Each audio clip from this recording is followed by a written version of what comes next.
This your boy, C.O.D, DecaturboyMusic, coming to you live in effect from the Give Me Some Headline studio, and we are bringing you something very, very special, something lovely, something decadent, something perspicacious, if you will. Season 3, episode 82 of and it wouldn't be the do if I wasn't sharing the poo with my partner. You feel what I'm talking about? Old John Harrington. Oh, you feel what I'm talking about? Like, whose shoes is that in the stall next to mine? Ain't no word. That my dog. Everything's just fine. Talk to the people, P. He ain't.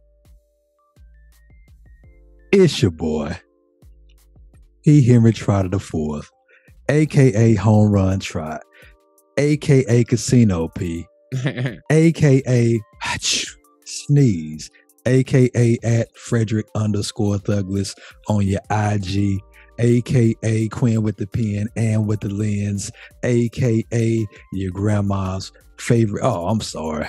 What am I talking about? Aka Mock Tube. It was written. AKA your grandma's favorite house guest, because that boy got manners. What it do, man? How you doing on this lovely here evening where we record podcastios in the GSH studios? But I'm doing fine, but we ain't bearing the lead. Then we jump straight up into that thing. It's the Oing. fliggity flight that boy. And we're gonna start this off with a question and then transition into a video. You cool with that, my brother? I'm cool with that. Man, I want to ask you something that's more or less a conversation around nature and nurture. Do the best athletes come from backgrounds where resources are plentiful and they have all these different dynamic things to aid their development? Or do the best professional athletes come from resource deprived places? I throw it to you for your thoughts on this, my brother. Excuse me. Let me actually heard this up.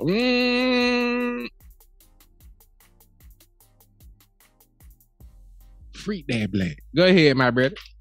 Yeah, from my experience, the best athletes come from, now you may have some outliers to this, but the best athletes come from resource deprived areas, and they find a way to get those resources, to build those skills, to get that dog in them. From my experience, immediately jumping to mind is one LeBron, Raymond James. But you do have some who grow up. Yeah, you have some outliers, but and the generational ones, the ones who have, maybe a father or a mother who come into like the league, like say a Kobe. His daddy played in the league, but I'm sure Bean Senior came from a very likely deprived resource environment. And he built the environment to teach his son, like, this is how you get there. And he had that dog in him, and he instilled that dog. But yeah, you have those outliers, but from my experience, that's where most of them come from, is resource deprived areas. And I know what you're thinking. You probably thinking this has something to do with old Coach Prime. But brethren, it actually don't have shit to do with Coach Prime and that the nonsense that everybody trying to swirl around him to create as much negative press as possible. We not gonna feed into the clickbait or take debate, as it were. We actually talking about the Sod Father, the S.O.D, not MG gang. You feel what I'm talking about? Okay, then. At this year's Super Bowl, for those of you who didn't get to catch the whole game, the players looked like they were having a nice little 5-year-old's birthday party, because they were slipping and sliding around the whole goddamn field. And it was all kind of speculation as to how this happened, why this happened, was the fixing and all this shit.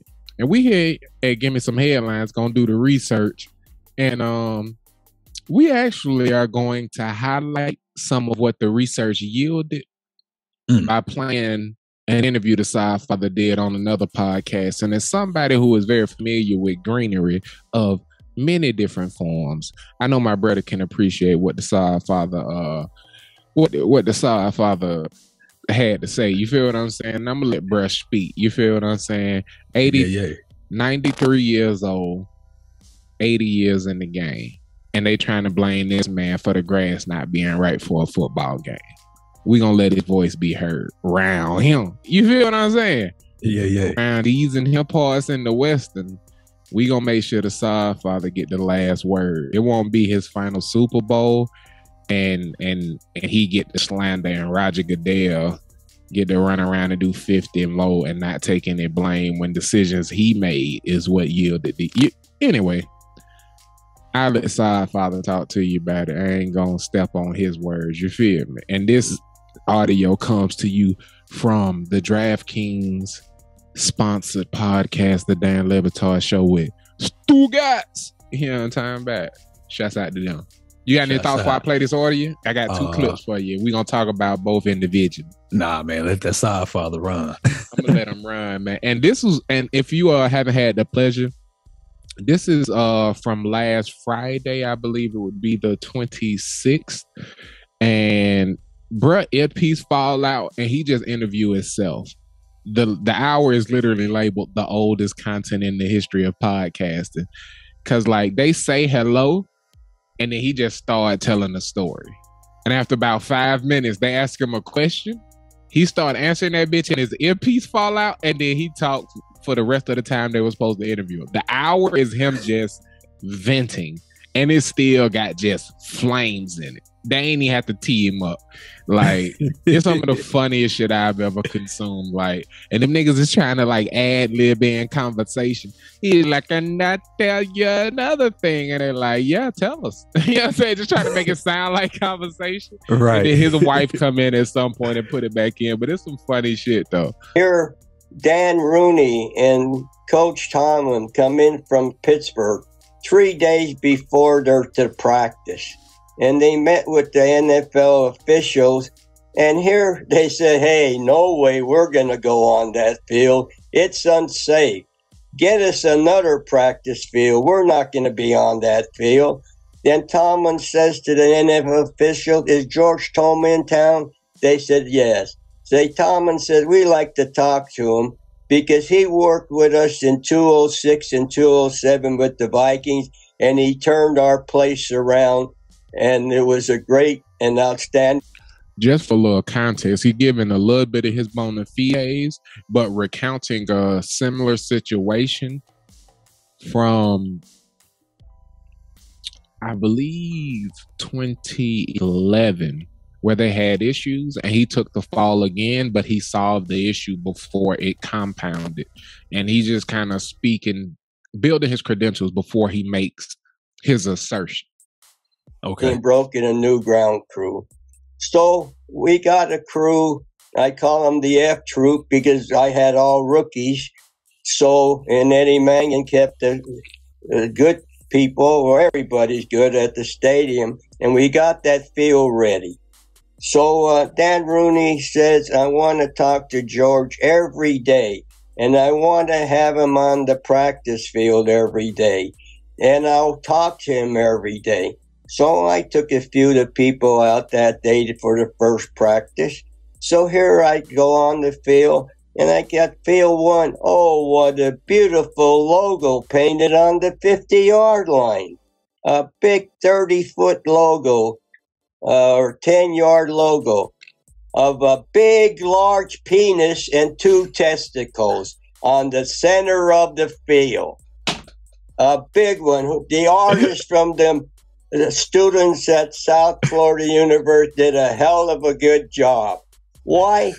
Like I told Roger, that your people are still wet behind the ears. You have to have security in a college town at least 2 weeks before the game, before the practice. And here they didn't have anybody. So we got that out of the way. George, what a shocking plot twist. A shocking plot twist in the middle of your story. I have so many more questions about how you arrived at that field and found that there. I don't want to ask any of them. I can't hear. That's okay. I'm sorry to interrupt you. Okay. And then that was that field there. And then we went on to other fields. That's when he could hear. You know what I'm saying? Right. That's when he could hear. Oh, wow. But now that we set up, he has been pulling the NFL out of hot water for over 3 decades since he's been doing every Super Bowl. But for the past 3 decades, shit has gotten sticky. And if you notice, something changed in that 3 decades. NFL commissioner changeover. You feel what I'm saying? Yeah. So we're going to let the Sod Father take you to the next step of the journey, which is really about, conservatively, I probably cut out about 20 minutes of interview for you guys to get this little chunk of tongue. The doctor, professor of turf at Penn State University, and had investigated for sabotage. So and you were What Ed did, he put that seed in there, when it ruined the field. So this is actually a huge revelation. At Penn State University, and had Doc invest. Niners. Sometimes you got to look too green. That's performance enhancing. Isn't that a great disrespect to the honor of landscaping a Super Bowl? What are you accusing him of? I mean, painting the turf is cheating. No. Yeah, that's what they do at Augusta. No. No, sometimes you got to do it. Then the next couple years later, we go up to San Francisco, and here it's West Coast turf. And Eddie Mangan hates West Coast turf. This is what happened to the Super Bowl grass. This has happened before, and they did it again. He's about to break it down right here. He'll do anything. If I know one thing about Eddie Mangan, it's that he is the NFL's field director. I will tell the people before this. Yes, tell people more. Excuse me, we didn't mean to interrupt you.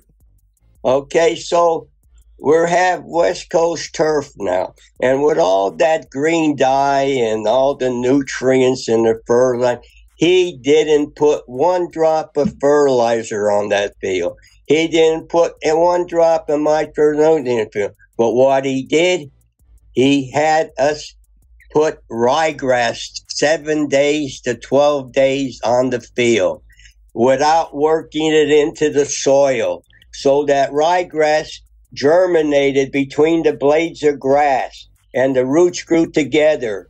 And that's sabotage, because everybody knows in the turf business doing that would make that field slippery and slimy. And that's what happened. After the game, the press and the TV came to me and asked me what. And I should kick myself in the fan because I lied. I protected Eddie Mangan and said, well, the weather was this. I protected the NFL and said the weather was this and that. But I should have told the truth. But one man that was pissed off, and really pissed off, was Ned York, the owner of the Niners, the 49ers. Yeah. That game was played on his field, and so sloppy and slimy and everything. He contacted Dr. McNitt, the professor of turf at Penn State University, and had Doc investigated for sabotage. So you were what Ed did, he put that seed in there, it ruined the field. So this is actually a huge revelation right now, because you were the fall guy. The Sod Father was the fall guy for everyone slipping and the Eagles' historic pass rush slipping and sliding all over the place. You were playing ball, and now you're singing like a canary, Sod Father. What's your thoughts, brother? Sod Father said, fuck it, I'm going to name names. Y'all ain't going to throw me under the bus to retire. Yeah, but because like every publication that I have been consuming, like since like every platform that I've been on has been naming the Sod Father as like the reason for this shit happening. Like they saw the guy out there holding up his shirt saying, I am the Sod Father, and they knew that he was involved, and so everybody has been making him the scapegoat. And so I don't blame him, bro. Like 80 years in the game, and like he don't know how. Brandon. Right. Like 80 years in the game, and like y'all trying to blame me. Like I'm gonna tell y'all exactly what the hell happened and exactly what went on and exactly who's responsible for it. Like I don't know how many years I got left. He wasn't too proficient at connecting the dots, but the other thing he said that was done is to try and circumvent some of the issue that they were having with the sticking. Them some bitches sprayed the field down to make it a little bit more tacky, right? Get the grass healthy, because it was mildewing and it had a stench to it. So the grass was decaying and they was trying to keep it alive. This nigga sprayed it down and put it right back in the stadium, because it was sitting on a tray. Right, yeah. He sprayed it down and put it right back in the stadium. And like, I think he sprayed it down at like 2 p.m. and put it back in the stadium, instead of doing it at 9 a.m. and leaving it out in the sun during the hottest part of the day and then getting it back in for the game. He did some rush last minute shit on top of planting grass that connected the root system, that made it to where you not stomping on dirt. That's why you had to switch to the higher cleats, because you had to literally rip through the grass to get traction. Like, which it sounds like, honestly, like it sounds like sabotage, because we know that the best part of the Eagles team is their pass rush and its depth. So it does sound like sabotage. If my defensive lineman can't get their footing, like it puts Kansas City in a position where like they behind by 2 scores. So the only way that they can come back is if they drop back and pass. Like they got to come back on, and the defensive lineman, like, we saw like how effective that pass rush was for 20 plus games, bro.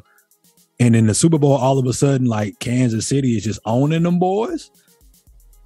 It's the reason why San Francisco on extra weary and investigating for sabotage, because Philly's strong suits are the exact same strong suits of the fucking San Francisco 49ers. The pass rush, the defense, and the running game. Yeah. And for his field to have been fucked up by one of the groundskeepers through orders of someone in the NFL structure, yeah, we gonna need to investigate that shit. Because had we made it and that been us on my field, boy, he'd have burnt that bitch down, did it? Yeah. Wouldn't you? Yeah. You know what I'm saying? Wait, so we talking about the NFC Championship game and the Super Bowl?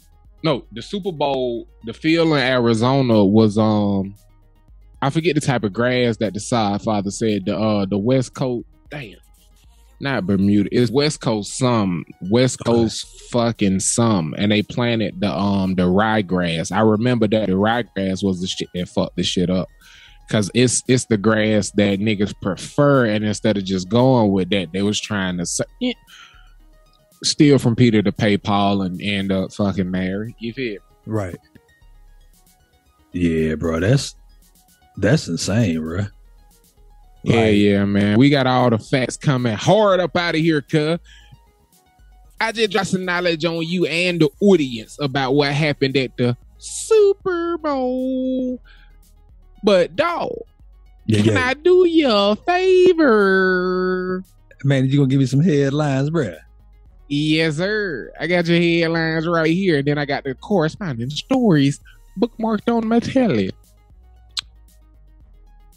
Headline number uno.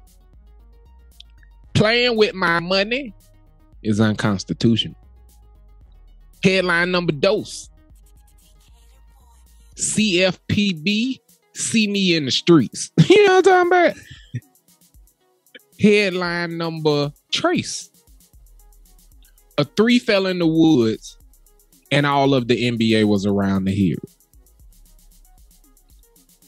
Headline number quattro. NBA Power Book 2. Push for the playoffs. Headline number cinco. Kawhi, why? Tell me why them shoes so ugly, Kawhi. Why? Them your headlines. All right, let's see. That shit funny, y'all. For those that consume the podcast, it ain't no music behind this shit when we doing it. And when I hear it during the show and it just be silent, I be like, nigga, talk. But I'm like, nah, you put music in this shit. Yeah. I think I want to do a 3 fell in the woods and the entire NBA heard it. Dame Dolly, a tree fell in the woods and the whole NBA was around to hear it, man. That headline is centered around the discussion of how we as a basketball community perceive players in small markets, especially when they don't have a ring on their finger. You feel what I'm saying? Okay. But this tree fell in the woods and the whole NBA was around to hear it. And NBA Twitter sounds off on Damian Lillard's historic night. Lillard's 71-point performance is tied for the 8th highest scoring total in NBA history. It caught the attention of LeBron James, Donovan Mitchell, and more. And just to read you a few of the exclamations, you know, LeBron, that nigga ain't tweet nothing but an emoji of a clock. Right. Oh, clever. Right. Donovan Mitchell, my mom calls me and says, Dame Lillard tied your record, baby. You got to get 72 now. Mama. Is that Portland Trail Blazers treated him out with the sheet of paper with the 71 on it. Zach LaVine hit him with the wow. Nah, me. The nigga whose name I don't know, DeLon, right? He played basketball somewhere, I assume. Lou Will. If I'm Dollar, I'm dropping a new record tonight. And then, hey, talk your shit, Lou Will. And then Josh Hart just hit him with the dollar and the mind-blown emoji. Shouts out to the gang and everybody giving that man their flowers. Like, I toss it to you before I share any thoughts on Dame Dollars, man. But a 3 fell in the woods, and thank God the whole NBA was around to hear it, man. Because that man deserved the love. Yeah. First of all, man, shouts out for the title. That's very poetic and also apt to the situation. Always been a fan of Buddy, bro. Like, always been a fan of Buddy. Got to see him play in person. Did a work trip out there in Portland and got to see him. It's back when LaMarcus Aldridge, they gave him a contract out there. And so they had 2 superstars. And I think they played San Antonio when I was out there. But like, Dame is, everybody not going to win a title. Like, most people's favorite don't have a title. Like, one of my favorite players of all time don't have a title, but that's not, like, we've talked about this before on previous episodes. It's like, that's not really the purpose of the NBA. Like, it's the thing that they all going after, you know, but it's not the point of the game. The point of the game is to be entertaining and to create moments. And I don't know if it's more players, like how many more players in the NBA there are than Dame that have created incredible moments over the past few years. Like, he sent Houston home. Like, we got Dame time. Like, we got that meme of Dame looking into the camera, like everybody hugging him in jubilation and him just looking stone-faced into the camera like, oh, y'all thought it was a game out here? Like, he sent James Harden and Houston home. Like, he's done, like, everybody remember that 3 claps and them giving him the rock and him just pulling up and knocking down that 3, bro. And he did it again. Like I think he did it again with like he had this crazy run where they went like 8-0 or something in the bubble. And they Dame Time was birthed the same year as PG-13 had to give up that playoff P nickname. Like, I don't care, it was a bad shot.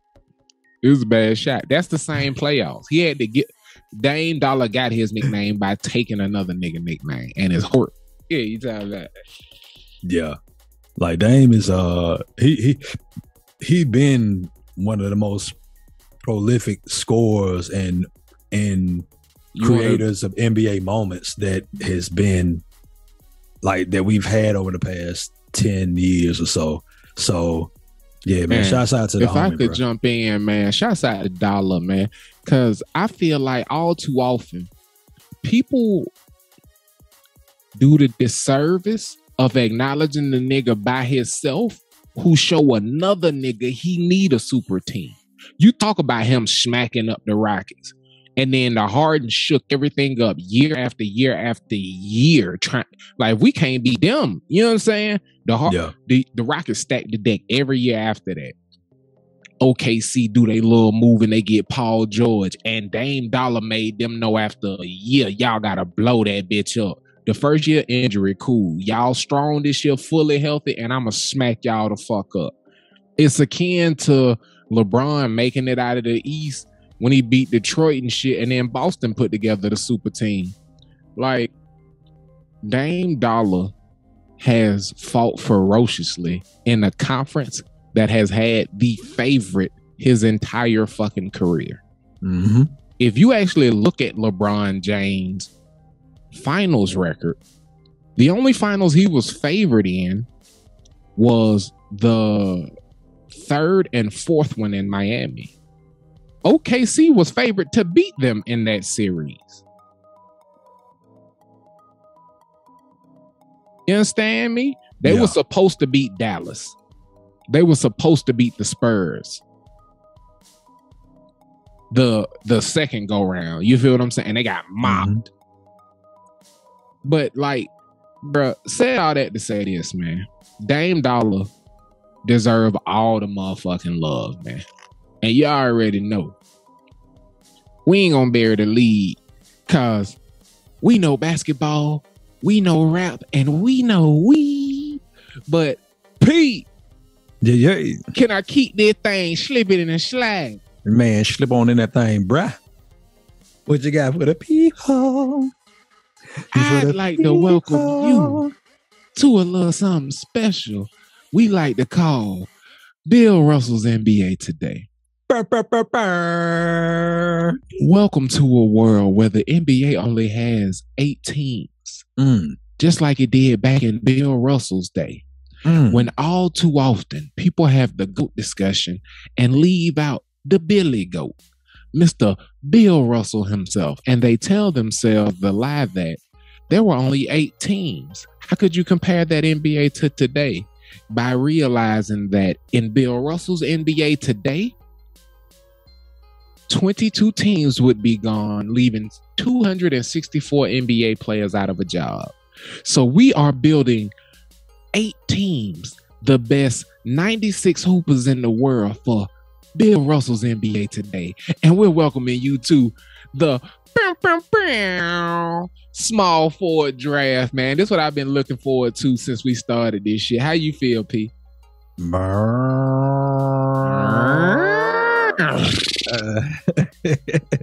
I'm ready to get this whole kicked off, man. Gang, man. And I ain't gonna tell you no lie. I'm gonna have to do some research and work for next week. The power forward list. Yeah. But yeah, man. Just to give y'all a little taste. You feel what I'm talking about for those that ain't never been a baby before.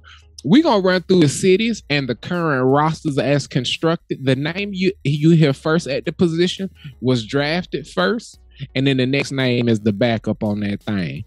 And to the Los Angeles unnamed so far, we have starting at point guard Luka Doncic, followed by Shai Gilgeous-Alexander.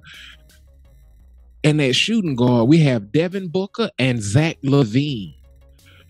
This team is being drafted by your boy, player partner, Chef Boy RP. P, Who is the first small forward coming off the board to the Los Angeles Bill Russell NBA Today squad? The first small forward coming off the board, heading to the LA team to join his compadres in the starting lineup, Luka Doncic, Devin Booker, will be Jason Tatum. God damn.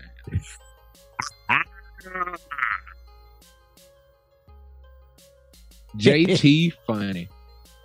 Not money, of course, because he a sucker. You feel me? You know what I'm saying?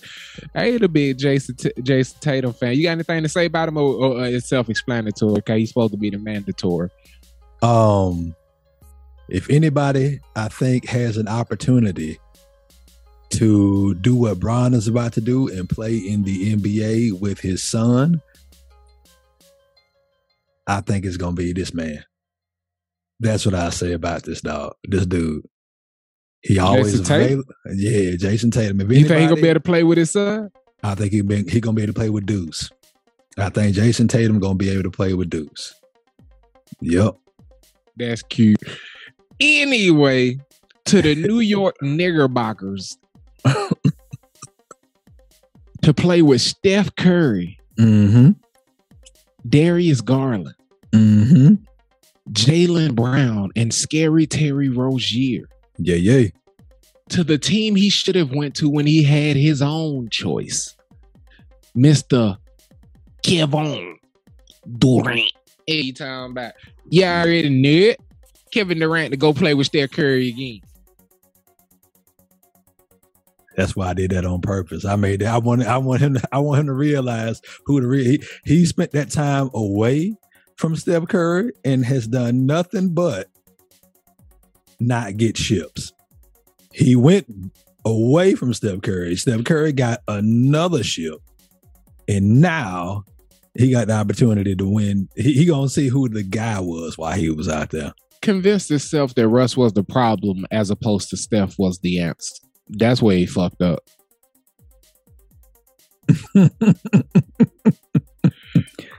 Next, we taking it on down to the H-Town, and as you can hear from the intro, my dog out in Houston. Drip. And to the Houston Highlands to play, you put that boy Steph at both of them. Who the point guard out in Houston? I did? Hell yeah. Houston and New York got the same roster. Oh man, that was a mistake. Let's see. Okay. I know Houston got Ja Morant, I think, at point guard. Yep. I have no idea who's backing them up at point guard, but starting that shooting, Lonzo Ball, and that shooting guard, we have Klay Thompson and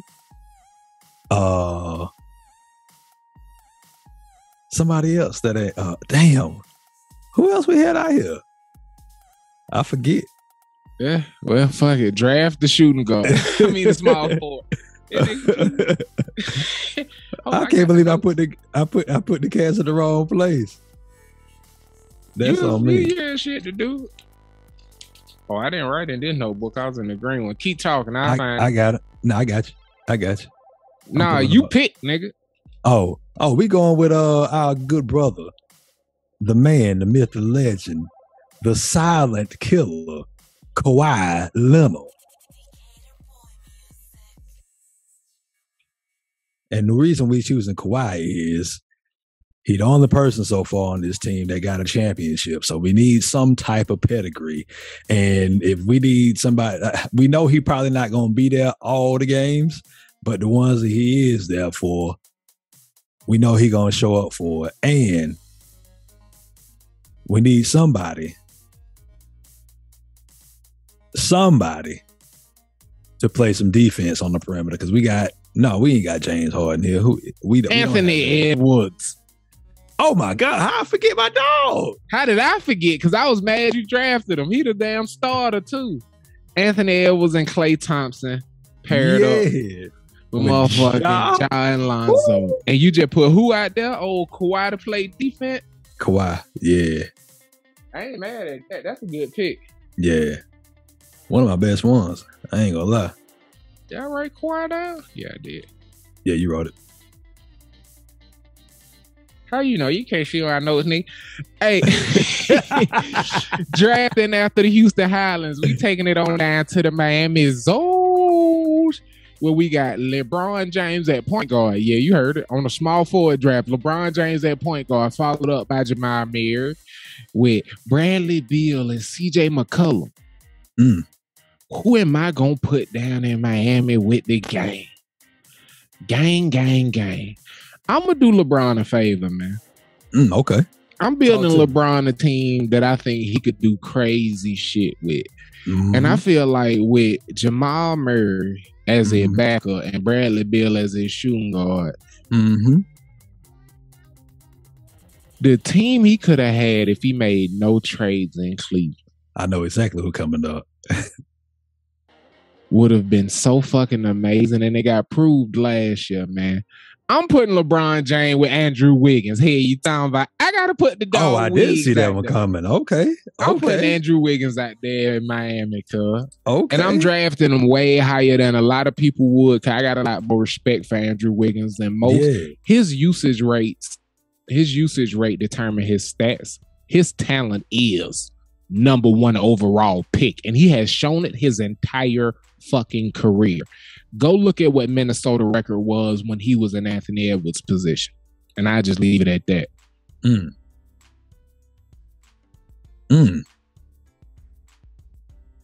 I respect that pick, bro. And he went there with the team that fucking Kevin Love couldn't win with, and was doing. I just leave it at that. Andrew Wiggins to Miami to go play with the Zoes.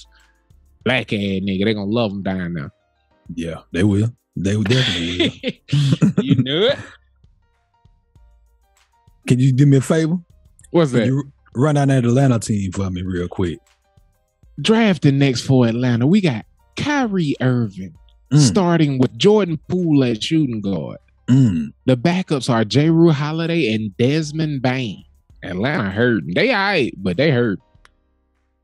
Kyrie and Jordan Poole, that ain't bad. They're going to be battling their ass, bringing up the rear. So Kyrie Irving, Jordan Poole. So I got me a driving kick guy. I got me a ball handler. And then I got a 3-point sniper, another driving kick guy. I think they're going to need some shooting over there. So I'm going to go ahead and do them boys a favor and let them spread the floor out with our dog, Chris Middleton. Damn. Okay. I like that. That's different. You putting a guy who ain't gonna need to be dominated. He ain't got no ego. So the Kyries and the Jordan Poole's gonna be able to get off with him at the 3. They're gonna be able to cook. Yeah. Okay. Yeah. So we sliding on out to Chicago. The Chicago 300s. The Chicago Chief Keefs. The Chicago Bang Bangs. Bang. And starting at point guard, we have Damian Lillard, followed up by De'Aaron Fox. And at the shooting guard, we got Donovan Mitchell, followed up by the white boy, Tyler Hero. And the Chicago 300s got to have all players, all bad motherfucker, all nigga who could take the heat and the pressure. And to be honest with you, this nigga right here ain't gonna let nothing stretch you. You feel me? Anything gonna put you on a stretcher. Be all right, man. I'm putting Brandon Ingram up. That was up. That was my next pick. If you ain't taking, yeah, I like that pick. I like that pick a whole lot. And he got that Chicago attitude too, though. I'll tell you. Like Chicago, a team full of dogs, bro. I don't want to play Chicago. I'm telling you, bro. I like the Chicago team on building, cuz. Yeah, get that team back one more time, man, so the people can hear. I'm gonna run through Chicago so far. We got Mr. Damian Lillard, Mr. 71, De'Aaron Fox, Donovan Mitchell, Tyler Hero, and Brandon Ingram at small forward. Yeah, I like this team a lot. Yes, sir. And next, we got P drafted for the Las Vegas C.O.W.boys. Yes, sir. Starting at point guard, we have LaMelo Ball. And his starting shooting guard is Paul George, Paul Anthony George, followed up by Jaime Harden and Jordan Clarkson, who is probably more likely to be Spanish than James Harden.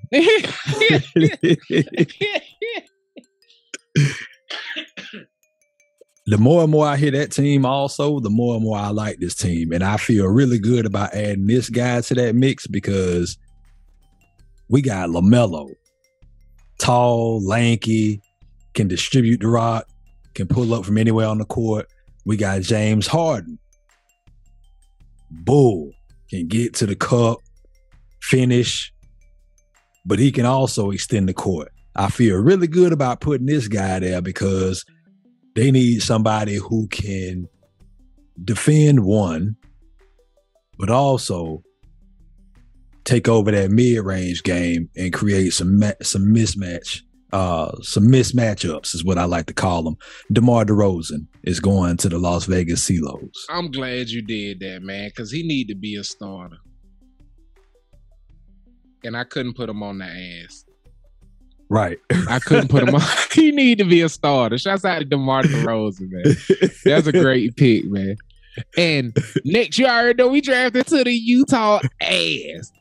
And we putting a roster together we hope will lead to Chris Paul's demise. Either ass or him just retiring. Hey, talking about starting that point guard is, of course, the captain, Mr. CP 3 to 6 weeks, Chris Paul. Followed up by Ice Trae Young. And that is shooting guard. We got DeJounte, hope we lead Chris Paul, Iber, and Murray, and Buddy Hield. And this dude, now I almost put Marcus Morris out there. Okay. But I think he's going to be a starter. You feel what I'm saying? Right. I figured who would fight this nigga, but also make Chris Paul want to fight. And I said, oh, this easy. You got to put Kyle Kuzma on the Utah ass. Because he's going to come in there in the silliest outfits with the craziest glasses. And Chris Paul going to be over there doing that, talking loud and gesturing shit. And he ain't going to be done heard none of that shit. He going to be out there thinking about being trapped in Utah with no bitches, no alcohol, no smoke. That nigga Kyle going to be out there not thinking about no fucking bad. He going to be thinking about the all season. He don't want to make the playoffs. He going to be on the Utah ass trying not to make the playoffs, G. Right. Oh man, this is my favorite team in the league for that. Like, this shit gonna be, that team gonna be crazy. I feel like Kyle Kuzma deserves to be a starter. Am I tripping? No, not at all. Okay. Nah, and he been, and especially this year, he been balling, bro. Like he been absolutely balling. Yeah. Okay, that's a bet, man. So, oh man, if you take my next pick, I'm gonna be so first. I really want this nigga to play with LeBron. I almost took him in the first round. Who you got going to Los Angeles to play with Luka Doncic, motherfucking Shai Gilgeous-Alexander, Devin Booker, Zach LaVine, and Jason Tatum? So,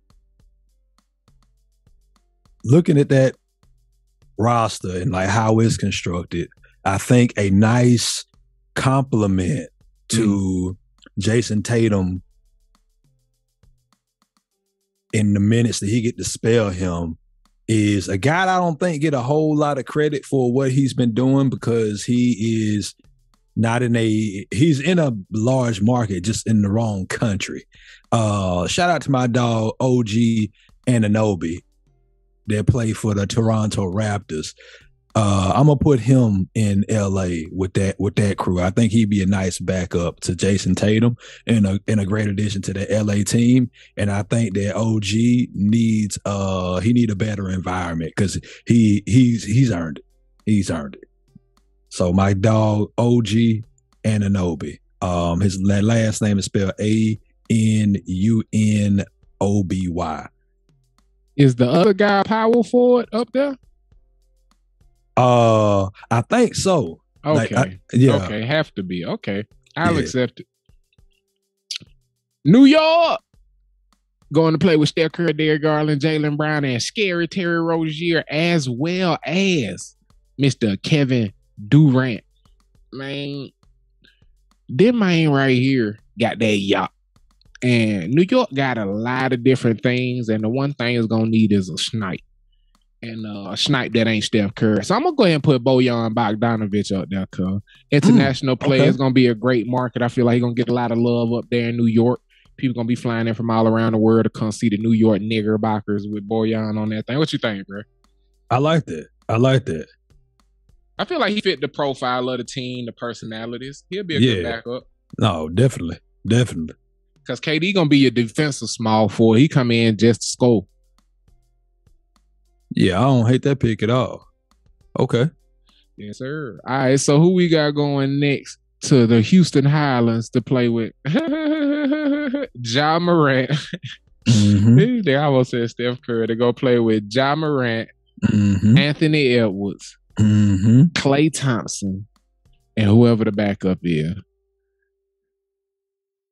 So who we got coming out here? Wait, go ahead. Lonzo. So I like this dude a lot, man. They just made a deal to get him to a different team, but we want him down here in the H, and I think he's an incredible addition. We got him away from the captain of the As, which is fantastic for his career. And we're gonna slide him down here. My dog, Mikal Bridges, man. I love it. I love that pick. Great personality, great smile, great energy. That boy be hooping. He do be hooping. That boy Mikal Bridges to the Houston Highlands. Welcome to Bill Russell's NBA Today. You most certainly deserve it, my brother. The Miami Zoes, and thank you, because I feel like you know who I wanted to put with Brian. And you're a scholar and a gentleman, and I love you for that. Starting at point guard, LeBron James. At shooting guard, we got Bradley Beal. At small forward, we got Andrew Wiggins. Backing up, we got Jamal Murray, CJ McCollum, and the bench mob motherfucking boss who gonna shoot that bitch every time it touches fingertips, Mr. Michael Porter Jr. Yes, sir. Yeah. The Zoes need a sniper, and they got one. You know he gonna flourish down in Miami. Light-skinned nigga like him? Forget about it. Yeah, I like that pick. To the motherfucking Zoes, nigga. I like that pick. That's what's up. Yeah. And next up, we got Atlanta, who has Mr. Kyrie Irving, Jrue Holiday, Jordan Poole, Desmond Bain, the main Desmond Bain, and Chris Middleton. Who are you putting as the backup small forward to make their roster round out? This guy right here, man. Shouts out to the I think he's a foreigner. I think he's a European. I'm almost positive. So that let y'all know he white. European. They let y'all know where I'm going with this. But I got to see him play in person, bro. Me being down here in the H, and I got to sit behind the coach's bench. You know, a friend got me some tickets to the game. Shout out to the dog. And this guy balled out, man. Like he just balled. Franz Wagner. They don't even pronounce it Wagner. They Orlando Magic. Franz Wagner. He gonna come down here. He gonna go to the A, and he gonna play with Chris Middleton, and he gonna spell him in the minutes that Chris Middleton is on the bench. But Franz got a chopper. Franz is a great rebounder. He like to D up. Very intense competitor. I like the cut of that young man's jib, and he got a long, prosperous career. At least a couple years he gonna make it in Bill Russell's NBA Today. I'm thinking a couple. Yeah, at least. What position Wembanyama play? Right. You know what I'm saying? Wemby taking somebody right the fuck out this NBA. Yeah. Hey, him and Scoot getting the two players up out of here. So, you know. So fucking quick. Hey, but the Chicago 300s, man, they building out a crazy roster. I'm talking about this team is my favorite team in Bill Russell's NBA Today right now. They got Damian Lillard, shouts out to Gilly the Kid. Got De'Aaron Fox backing up. Donovan Mitchell as the throwing shooting guard with Tyler Hero backing up. And as the motherfucking starting small forward, had to go with Brandon Ingram. The personality of this team, man, you already see how it's shaping out. But I can't get this deep into my roster and get into my bigs without putting defense on the team. But you know we keeping this shit 100. You know we keeping this shit bang bang. Jimmy motherfucking Butler going back to the team that drafted him, going back home to Chicago. Bang, bang. The bang bangs. You already knew it. Jimothy Butler. I'm proud of that, Pete. Yeah. Next, we going to the what's up? I wrote down Jimothy for real. Jimothy. I fuck with it. The Las Vegas CeeLos currently sitting tall with LaMelo Ball, James Harden, Paul George, Jordan Clarkson, and at small forward, them niggas got DeMar DeRozan. Who backing up DeMar in Las Vegas, my guy? I'm gonna go with another guy who think he Kobe. I'm gonna put him out there in Las Vegas and let him try his luck. We're gonna go with Harrison Barnes, man. I'm gonna put Harrison Barnes on them CeeLos. Oh, HBZ. We ain't forgot that you was on that 73 win Warrior team and the outfit for Kevin Durant. Exactly, man. We gonna show you some love. Remembers. We do, and we gonna make sure you in our league. we need every nigga who think he Kobe. I definitely feel like the last two spots on the rosters that we fill with any position is gonna have some small forwards in it, because it's a lot of people I want to put on the ass. You got the Jeremy Grants of the world. You got the Marcus Morrises of the world. You got Cam Reddish. But there could only be one person to round out the Utah ass. Somebody who ain't gonna take Chris Paul's shit. And somebody who know the lay of the land. And no matter how good or bad he play, they will always make him the face of the team over Chris Paul. Mr. Gordon Hayward. Oh, yeah. We putting Gordon Hayward back on the ass. You going right back to Utah. Right where you belong. Right with your people. You know, if the team bus get pulled over, we choosing Gordon to talk. Straight up. He's the guy that got to talk to him. Who gun that is? Gordon's. You feel what I'm saying? Everybody get to go home, man. And that shaped side. Bill Russell NBA today, small forward draft. We are currently. Yes, sir. We are currently 3 spots deep. 2 people in each spot. That's 6 people on each team. Times 8. That's math. What that is? 48? 48, I think.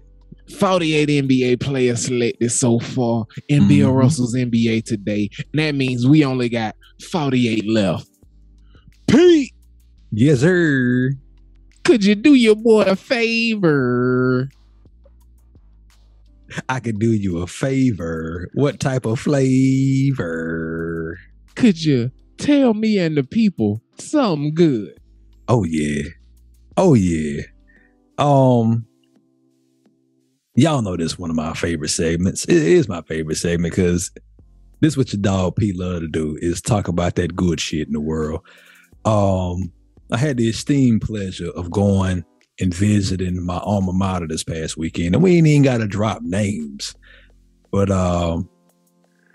we have an organization up there that is devoted to Black alumni now, and this weekend we had a keynote speaker and somebody who's near and dear to my heart, who has gone through a lot. Like most people go through a lot, but this young lady has used her story to do some good in the world. She made a promise to herself that she left her job, and her job was to help kids. She was a counselor at I think a middle school or a high school, and she got into an accident and had a traumatic brain injury and has bounced back from that. But she needed time to process and to heal from the events that happened, and the people who employed her didn't give her the space to do that. And so she chose to leave that position because she didn't want to be somewhere. Her life is devoted to serving and helping kids and helping them find their way. But she also needed the space to heal herself so she could show up and be what those young people needed. And she didn't receive that. And so once she left her position, she decided that she was going to do something every day for 15 days, and she was going to write herself an affirmation on a Post-it note and post it to the internet. And she knew that would keep her accountable because she, in her own words, said that if you tell the internet you're going to do something and you don't do it, the internet thugs will come after you. And so she stuck to it. And about 12 days into it, she started getting responses in her DMs from people saying, oh my God, like I had something similar happen to me, and like I feel so seen and I feel heard, and I'm glad that you're speaking up. It gives me the power to speak up and tell my story as well. And so when she got to the 15 days, she was like, well, these people are every day now, people are coming to me and telling me about their story and how me telling my story has helped them to push through their situation and to seek help and to seek health and mental wellness. And so she decided to keep going. And in that keeping going, it has turned into now 300,000 plus followers, being retweeted by Viola Davis, being retweeted by Oprah Winfrey, being retweeted by Jada Pinkett Smith and Brene Brown, and all these women who are looking to empower their communities. And it has turned into a book deal with HarperCollins. And this young lady at Fleur Speaks is somebody who I've met in my past and is a part of my present and my G's. And we are so proud of her and what she's doing and how she is representing herself, her family, and the community. So shouts out to Fleur Speaks for being there for the people and showing them what mental wellness looks like and showing up on behalf of that initiative and being that spotlight in the world and being that loving flower that she is, man. So shout out to the homie Fleur Speaks, man. That is today's something good.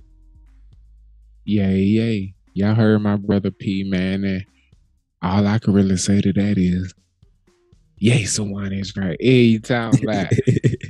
And every week, man, we come together and have a little conversation that we tell y'all a little bit of this, we tell y'all a little bit of that. But above anything and everything, we gonna make sure we telling y'all all facts in these conversations on quacks. You know what I'm talking about? I be rapping, man, as y'all can see. Man. And even though it's two, when you looking at me and P, you always looking at the three. And something that's near and dear to our heart is something that we preach and believe. It's a mantra, a way of life, and service. Yeah. It don't have to rhyme, but it will this time and every other time.